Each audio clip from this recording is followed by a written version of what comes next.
Australia. That car looks unbeatable. Is it?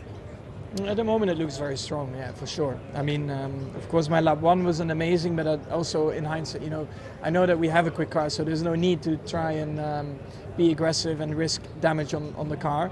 And the others, I think, of course, realize that it's the other way around. Their only chance is lap one, so that's why they are aggressive, which is fair enough. I mean, I probably would do the same if it was the other way around. But I think, once the chaos was a little bit behind in the beginning and we were on the hard tire, I think quite quickly the car was very fast again.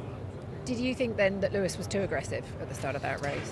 I mean, like I said, I probably would have done the same, but I think with these new rules that are now, set out, that if you're racing from the outside, if you are ahead of the apex, then you are, you need to be given at least space on the exit, which I thought I wasn't, because I was literally avoiding being crashed into, or at least that the front axle would be driven into my front axle, which I'll raise it, but I also don't really want to make it a big thing.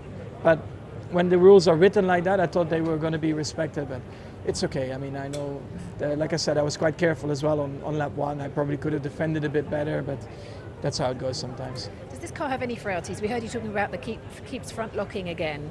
Are there any frailties to this car, or are they all things you can manage because the pace is so There are no great? problems with the car, but maybe the brake balance was a bit too forward, stuff like that.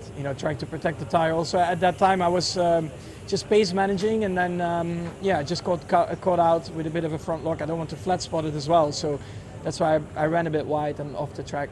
But that happens sometimes. It's not ideal, but luckily we had a big gap. Just finally from me, how much more is there in this car? How much were you saving today, and how frightened should the rest of the field be? I mean, this car looks as though it could be one of the most dominant cars in Formula One.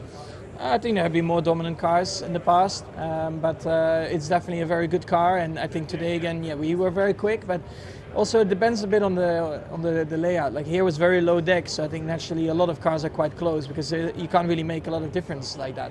Normally on other tracks where it's like close to a two-stop or a two-stop, there is a bit of deck involved, and if you set up your car well, you can make a difference. So it's a bit difficult to fully understand how far we are ahead of the others.